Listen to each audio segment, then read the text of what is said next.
I bought my boyfriend a Hellcat for his birthday, and he said, "That's not what I asked for. I asked for a three-way with your best friend because she's prettier." When his friend stood up for me, he laughed and said, "Let's be honest, she's no Sydney Sweeney." I was broken, I cried, but now I'm thriving, and he's sending me desperate texts and flowers every day. I met Tyler during my senior year of college. I was a mess at the time. My parents weren't around, and I spent most days alone in my apartment staring at Netflix but not really watching. I felt invisible, empty, like I was destined to be alone. Tyler showed up right when I needed someone the most, and he noticed me. He'd say, "You're so cute when you blush." And even though it made me uncomfortable, it felt good to be seen. At first, Tyler seemed perfect. He texted constantly, called me beautiful nonstop, and kept saying we were soulmates. It felt like a fairy tale. When he told me no one else would love you like me, I believed it. But looking back now, I see what was actually happening. He saw I was broken, insecure, and used that against me. He knew I had nowhere to go, so when things got toxic, I stayed. It didn't happen overnight. Little insults turned into bigger ones. Jokes became jabs. If I tried to talk about how he hurt me, he'd sigh and say, "I'm still here, aren't I?" He always said I should be grateful for him. And I believed him. I genuinely thought I couldn't do better. But things changed on his 28th birthday. I'd saved forever to buy him this expensive car he'd been talking about forever, a Hellcat. At dinner with all his friends, I handed him the keys. I expected him to freak with excitement, but instead he just said, "That's not what I asked for. I asked for a three-way with your best friend Jenna because she's prettier." Everyone laughed awkwardly, and I joined them. But Tyler's face told me he was serious. One of his buddies actually tried sticking up for me. He said, "Tyler, man, OP is very pretty, you lucked out. I don't know what you're on about." For a second, I felt good, but Tyler just laughed and said, "Thanks for trying to cheer me up, but let's be honest, she's no Sydney Sweeney." My chest went cold. Tears started forming in my eyes, but I didn't argue.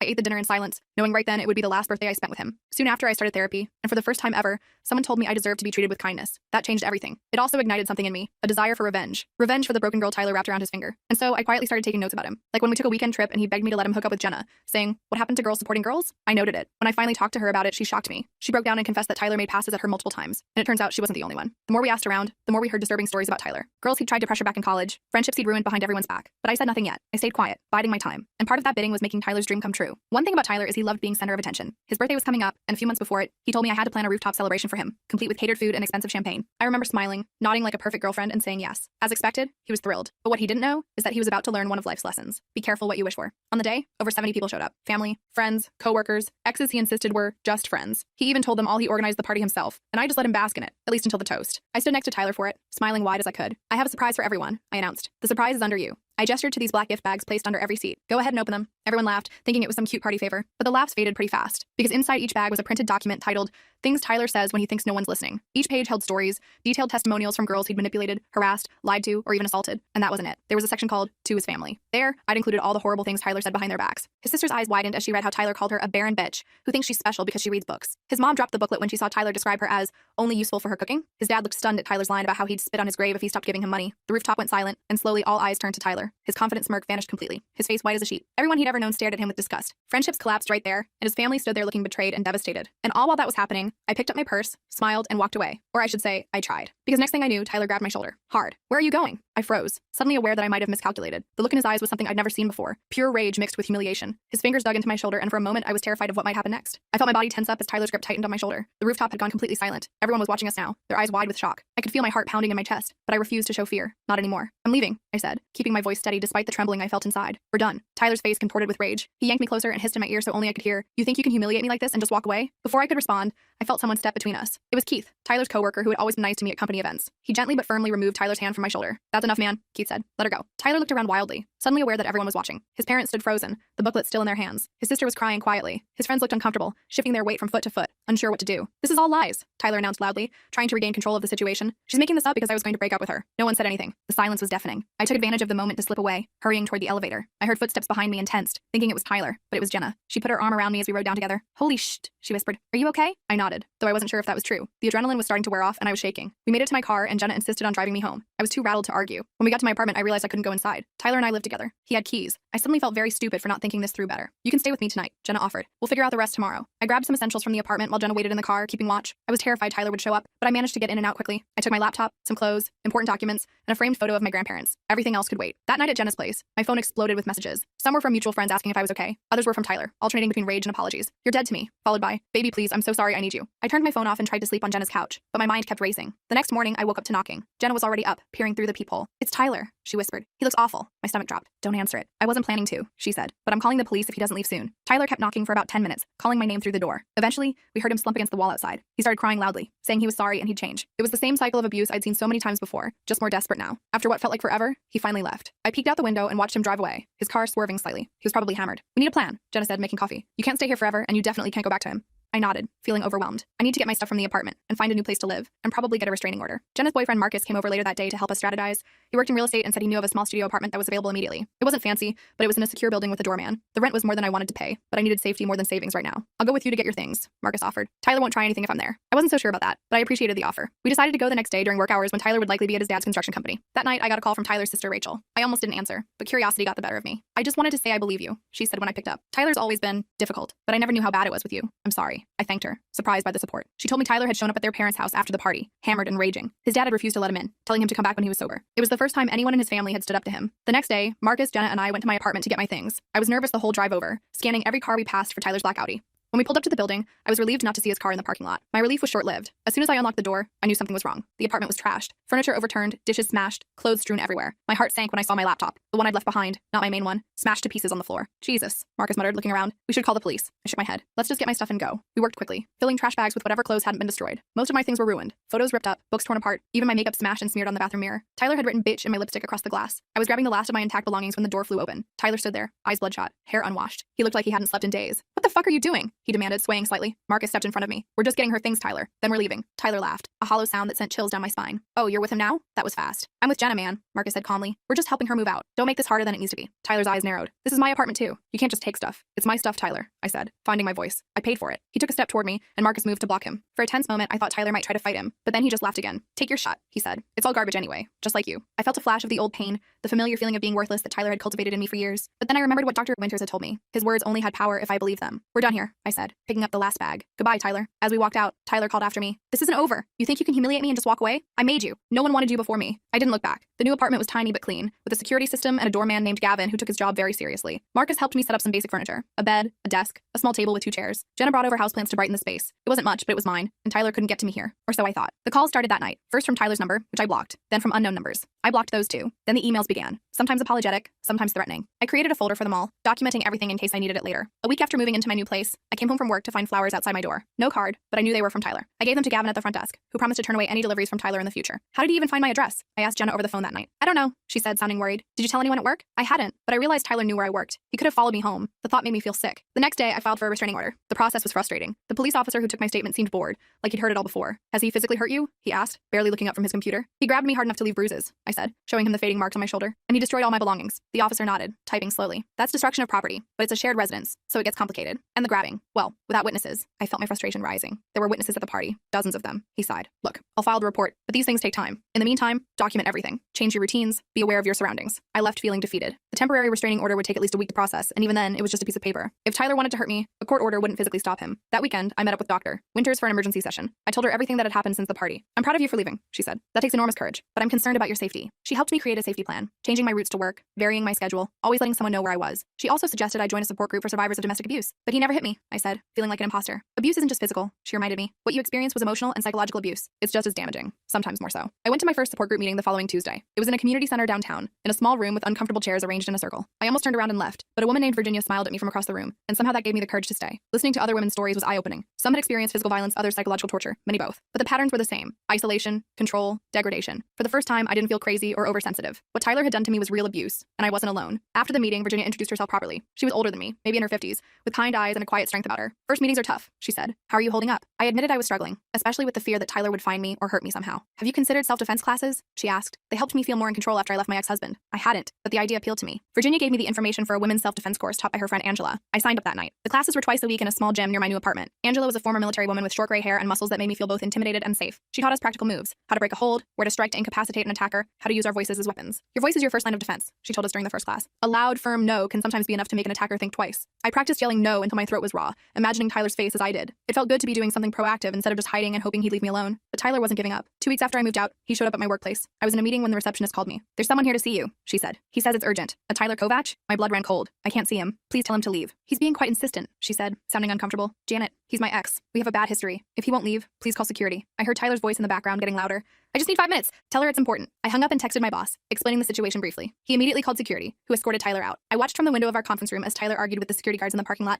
gesturing wildly. Eventually, he got in his car and sped away, tires squealing. My boss, Richard, was understanding. Take the rest of the day off, he said, and let me know if there's anything else we can do. I was grateful for his support, but embarrassed that my personal problems had spilled into my professional life. I updated my restraining order application with this new incident, hoping it would speed up the process. That night, I got a text from an unknown number. You can't hide from me forever. We need to talk. I didn't respond, just added it it to my documentation folder, but I couldn't sleep, jumping at every sound outside my window. The next morning, I was exhausted and jumpy. The restraining order was finally granted a few days later. I felt a small sense of relief when I got the official notice, but I knew it was just a piece of paper. Tyler had already shown he didn't respect boundaries. I was right to be concerned. The very next day after the restraining order was served, I came home to find my apartment door slightly ajar. My heart raced as I backed away, calling Gavin from the hallway. "Did you let anyone up to my apartment today?" I asked when he answered. "No, ma'am," he said. "Is something wrong?" "My door is open. I think someone broke in." Gavin called the police while I waited in the lobby, shaking. When they arrived, 2 officers went up to check my apartment while I stayed with Gavin. "All clear," one of them reported when they came back down. "But someone definitely forced the lock. You might want to stay somewhere else tonight." I called Jenna, who immediately offered her couch again. The police took my statement, but without cameras in the hallway, there was no proof it was Tyler. They promised to drive by my building more frequently for the next few days, but I could tell they didn't consider it a baked priority. "What about the restraining order?" I asked. "He's not supposed to come near my home." "We'll talk to him," one officer said. But without proof, it was him specifically. I was starting to see a pattern. Without concrete evidence, the system couldn't or wouldn't protect me. I stayed with Jenna for 3 nights while my landlord installed better locks and a small security camera outside my door. When I finally returned to my apartment, I felt like a prisoner, checking the locks constantly, jumping at every noise, sleeping with a baseball bat beside my bed. The support group became my lifeline during this time. Virginia and the other women understood my fear in a way no one else could. They shared their own strategies for staying safe and rebuilding their lives. "The hardest part is the hypervigilance," said one woman named Alice. "Always looking over your shoulder, always waiting for the other shoe to drop. It gets better with time, but it changes you." I knew what she meant. I found myself scanning every room I entered for exits, assessing every man who resembled Tyler as a potential threat. I changed my hair color from blonde to brown, started wearing glasses instead of contacts, anything to look different if Tyler was watching from a distance. The self-defense classes helped channel my fear into something productive. Angela pushed us hard,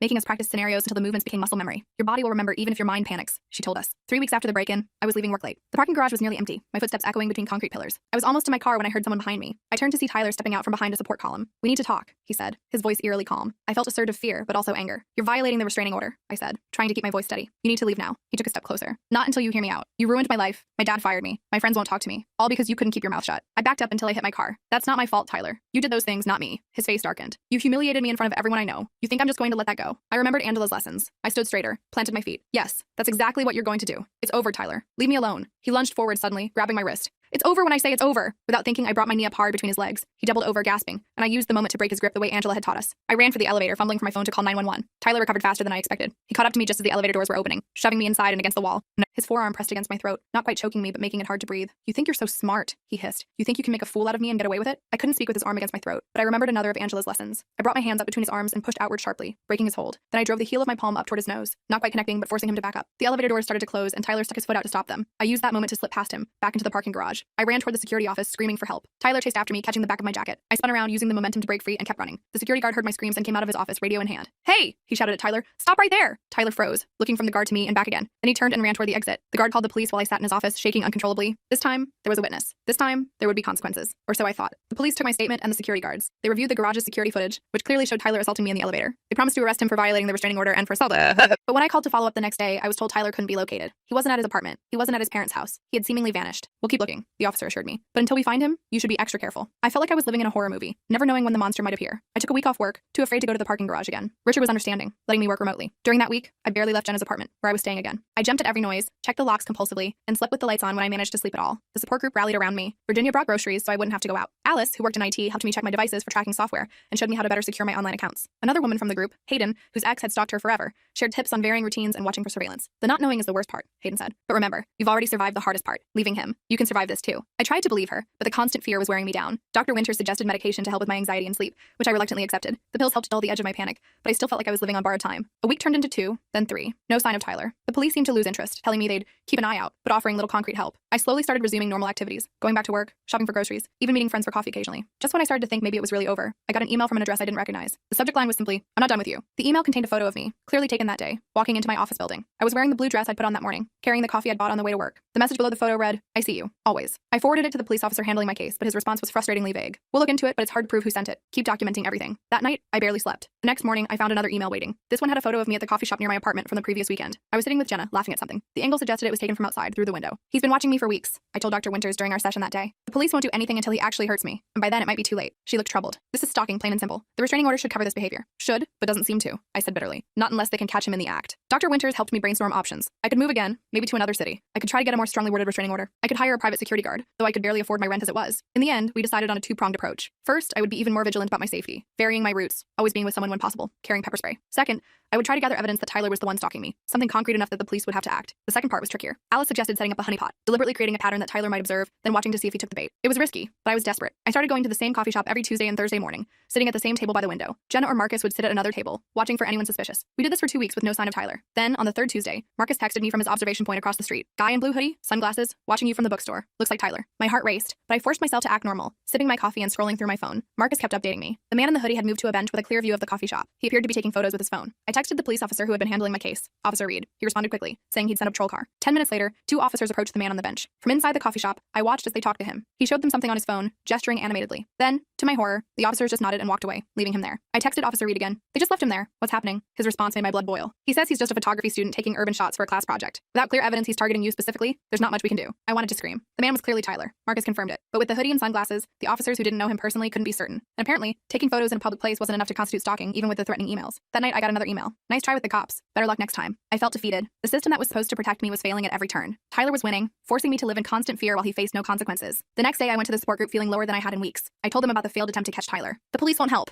I said, fighting back tears. He's going to keep doing this until he gets bored or until he hurts me. Virginia put her hand on mine. Then we need to make him stop. How? I asked. I've tried everything legal. The women exchanged looks. Alice spoke first. Sometimes the legal system fails us. Sometimes we have to protect ourselves. What they proposed wasn't illegal exactly, but it definitely wasn't what the police would recommend. They suggested creating a trap for Tyler, not to hurt him, but to gather irrefutable evidence of his stalking and harassment. If the police won't help until they have proof, then we'll get them proof they can't ignore, Virginia said firmly. The plan was risky, but I was out of options. Tyler had taken so much from me already. My sense of safety, my peace of mind, my ability to trust. I refused to let him take my future too. Over the next week, we prepared carefully. Alice set up cameras in my apartment and helped me install special software on my phone to record calls automatically. Virginia and Angela taught me additional self-defense moves specifically for close quarter situations. Hayden helped me create a detailed documentation system for every interaction with Tyler. Then we set the trap. I posted on social media, accounts I knew Tyler monitored, that I would be attending a friend's gallery opening alone on Friday night. In reality, the gallery was a small empty retail space that Marcus had access to through his real estate connections. We set it up to look like an art show, with Virginia, Alice, and Hayden posing as attendees. The space had multiple exits and was fitted with hidden cameras. Angela would be watching from a van outside, ready to intervene if things went wrong. The plan was to get Tyler on camera violating the restraining order and making threats, evidence the police couldn't ignore. Friday came, and I felt sick with nerves as I got ready. I wore a wire under my dress, another layer of protection and evidence gathering. As I drove to the fake gallery, I kept checking my rearview mirror, half expecting to see Tyler's car following me. The opening was set to start at 7 p.m. By 7:30, several people were there. The support group women, Marcus, Jenna, and a few friends who'd agreed to help. The atmosphere was tense despite our attempts at normal conversation. At 7:45, my phone buzzed with a text from Angela in the van. Blue Audi just parked across the street. It's him. I took a deep breath and positioned myself near the front of the gallery, looking at a painting as if absorbed in it. The door opened, and I felt the air change before I even turned around. Tyler had arrived. He looked different, thinner, with dark circles under his eyes and several days' worth of stubble. He was wearing the same blue hoodie from the coffee shop incident. His eyes locked on me immediately. Fancy meeting you here, he said, his voice carrying in the suddenly quiet space. I turned to face him, forcing myself to stand tall. You need to leave, Tyler. You're violating the restraining order. He laughed, a hollow sound that echoed off the bare walls. Always with the restraining order. Has that piece of paper protected you so far? I was acutely aware of the camera's recording, of the wire under my dress. Every word he said was evidence. What do you want? I asked, keeping my voice steady. He stepped closer, and I had to fight the urge to back away. I want you to understand what you've done to me. You destroyed my life, my reputation, everything. You did that yourself, I said. I just told the truth. His face darkened. The truth? You think those people needed to know our private business? You think my family needed to read that stuff? They deserve to know who you really are. He moved even closer, his voice dropping to a menacing whisper. And who am I exactly? A manipulator, a liar, a man who enjoys hurting women. Something dangerous flashed in his eyes. You have no idea what I'm capable of. That was it, the threat we needed on record. But Tyler wasn't finished. I've been watching you, he continued, seemingly unaware or uncaring of the other people in the gallery. I know where you go, who you see. I know you're staying at Jenna's again. I know you take those pathetic self-defense classes on Tuesdays and Thursdays. Each revelation sent a chill through me, but I stood my ground. And yet here I am, living my life despite you. You don't control me anymore, Tyler. His hand shot out, grabbing my wrist. Don't I? Before I could react, Virginia appeared beside us. Is everything okay here? She asked calmly. Tyler glared at her. Mind your own business, lady. She is my business, Virginia said, her voice steel beneath the politeness. And you're hurting her. Tyler looked down at his hand on my wrist, as if surprised to find it there. He let go abruptly. This isn't over, he said to me, backing toward the door. Not by a long shot. As he left, I let out the breath I'd been holding. The plan had worked. We had clear evidence of Tyler violating the restraining order, making threats, and admitting to stalking me. Angela confirmed from the van that everything had been recorded clearly. The next morning, I took the evidence to the police station, insisting on speaking to Officer Reed's supervisor. The sergeant reviewed the recordings with growing concern. This is definitely enough for an arrest warrant, he said finally. He's admitted to stalking you, threatened you, and violated the restraining order on camera. We'll pick him up today. I should have felt relieved, but I knew Tyler well enough to be worried. If he felt cornered, he might become even more dangerous. What if you can't find him? I asked. He disappeared last time. The sergeant assured me they would find him, but I wasn't convinced. I went back to Jenna's apartment and waited anxiously for news. Hours passed with no update. Evening came, and still nothing. I jumped every time my phone buzzed, but it was never the police. Then, just after midnight, someone knocked on Jenna's door. We both froze, looking at each other in alarm. Jenna crept to the peephole and looked out. Police, she whispered, relief evident in her voice. It was Officer Reed and another officer I didn't recognize. They looked grim. We've been trying to locate Tyler Kovac, Officer Reed said. His apartment is empty and his car is gone. His parents haven't seen him in weeks. My stomach dropped. So he's still out there. The other officer nodded. For now. But we have an arrest warrant, and his description has been circulated to all patrol officers. It's just a matter of time. But time was exactly what I didn't have. Every day Tyler remained free was another day I had to live in fear. What am I supposed to do in the meantime? I asked. He knows where I work, where I stay, my routines. He's been watching me for weeks. Officer Reed looked uncomfortable. We can increase patrols in your area, but you can't protect me 24/7. I finished for him. I understand. After they left, Jenna and I sat in silence for a long time. Finally, she spoke. Maybe you should go stay with your parents for a while, just until they catch him. I shook my head. My parents live in different states now, and they have their own problems. Besides, I can't put my life on hold indefinitely. I have a job, friends, classes, therapy. I can't just disappear. Then what are you going to do? I thought about everything I'd learned in the past few months. From therapy, from the support group, from Angela's self-defense classes. I thought about how far I'd come from the broken, insecure girl Tyler had manipulated. I'm going to stop running. I said finally. I'm going to take my life back. The next day, I went to work as usual. I attended my therapy session with Dr. Winters. I went to the support group meeting. I was hypervigilant, constantly scanning for Tyler, but I refused to hide. A week passed with no sign of him. Then another. The police checked in periodically, but they had no leads. Tyler had vanished again, but the threat of his return hung over me like a shadow. I moved back to my apartment with new security measures in place. Alice helped me install better cameras and a more sophisticated alarm system. Angela gave me additional self-defense training. Virginia and Hayden took turns staying with me so I wouldn't be alone. Slowly, I started to reclaim my life. I changed my hair back to blonde, my natural color that Tyler had always criticized. I bought clothes he would have hated. I went out with friends, laughed loudly in public, took up space in the world. But I never let my guard down completely. I knew Tyler was still out there, watching, waiting. The question wasn't if he would return, but when. And when he did, I would be ready. The waiting was the worst part. Every day I woke up wondering if this would be the day Tyler would reappear. I'd check my security cameras first thing each morning, scan the street from my window, and take different routes to work. It was exhausting living like this, constantly looking over my shoulder. 3 weeks after the gallery trap, I was starting to feel almost normal again. The police still had no leads on Tyler's whereabouts, but I refused to put my life on hold any longer. I'd even started dating again. Nothing serious, just coffee with a guy named Jordan from my building who'd asked me out after we kept running into each other in the laundry room. You seem jumpy, Jordan said during our second coffee date. We were sitting outside a cafe near our apartment building, enjoying the spring weather. I gave him the abbreviated version of the Tyler situation, watching his face carefully for his reaction. Some guys got weird when they heard about my crazy ex situation. That's seriously messed up, Jordan said, looking genuinely concerned. No wonder you're always checking over your shoulder. I appreciated his understanding, but I still wasn't ready to fully trust anyone new. Dr. Winters had warned me that healing would take time, especially when it came to relationships. The next day was Tuesday, which meant support group. I started looking forward to these meetings. The women there understood what I was going through in a way no one else could. Virginia had become something of a mentor to me, and I admired her strength after everything she'd been through. Any news about Tyler? Alice asked as we settled into our usual circle of uncomfortable chairs. I shook my head. Nothing. It's like he vanished. That's good, right? Hayden suggested. Maybe he finally moved on. Virginia looked skeptical. Men like that don't just move on. They retreat, regroup, and come back when you least expect it. Her words sent a chill through me, but I knew she was right. Tyler wasn't the type to admit defeat. After the meeting, I stopped at the grocery store on my way home. I was examining avocados when I felt someone watching me. I looked up, scanning the store, but didn't see anyone suspicious. Still, the feeling persisted as I finished my shopping and headed to the checkout. In the parking lot, I was extra vigilant, keys clutched between my fingers the way Angela had taught us. I loaded my groceries quickly and got into my car, locking the doors immediately. As I backed out of my space, I noticed a car at the far end of the lot, a blue Audi that looked just like Tyler's. My heart raced as I tried to get a better look, but the car was too far away to see the driver clearly. I debated driving closer to check, but decided against it. If it was Tyler, confronting him alone in a dark parking lot was the last thing I should do. I drove home taking a convoluted route, checking my rearview mirror constantly for any sign of the blue Audi. I didn't see it following me, but that didn't mean much. Tyler had proven he could track me without being obvious about it. When I got home, I told Gavin about the car I'd seen. I'll keep an extra eye out, he promised, looking concerned. Maybe take some extra walks around the building tonight. I thanked him and headed up to my apartment, double-checking that my door was locked behind me. I put away my groceries with shaking hands, then called Jenna. I think I saw him, I said as soon as she answered. Tyler? Where? Her voice was instantly alert. I told her about the blue Audi in the grocery store parking lot. Did you call the police? She asked. And tell them what? That I maybe saw a car that looks like my ex's from a distance? They already think I'm paranoid. Jenna sighed. I'm coming over. I'll bring dinner. I was grateful for the company. We ate takeout and watched a mindless comedy, trying to keep the conversation light. But I couldn't shake the feeling that something was about to happen. That night, I barely slept. Every noise made me jump. The building settling, a neighbor's door closing, a car passing on the street below. Around 3 a.m., I finally gave up and made some tea, sitting by my window and watching the empty street. The next morning, I dragged myself to work, exhausted but determined to maintain my routine. I was in the middle of a meeting when my phone buzzed with a text from an unknown number. Nice groceries. The avocados looked a little unripe, though. My blood ran cold. It had been Tyler in the parking lot. He'd been watching me. I excused myself from the meeting and called Officer Reed. He texted me, I said as soon as he answered. He was at the grocery store last night, watching me. Officer Reed sounded tired. Can you forward me the text? We'll try to trace the number, but if he's using a burner phone, I knew the drill by now. Without concrete evidence of an immediate threat, there wasn't much they could do. I forwarded the text anyway and went back to my meeting, trying to focus on work instead of the fear gnawing at my insides. That evening, I met Angela for an extra self-defense session. I told her about the text. He's trying to rattle you, she said as we practiced breaking holds. He wants you scared, off balance. Well, it's working, I admitted, wiping sweat from my forehead. Angela stopped and looked at me seriously. Listen to me. You're stronger than you think. You've already survived the worst of what he did to you. Don't let him back in your head now. I nodded, trying to believe her. We practiced for another hour, focusing on scenarios where someone grabbed me from behind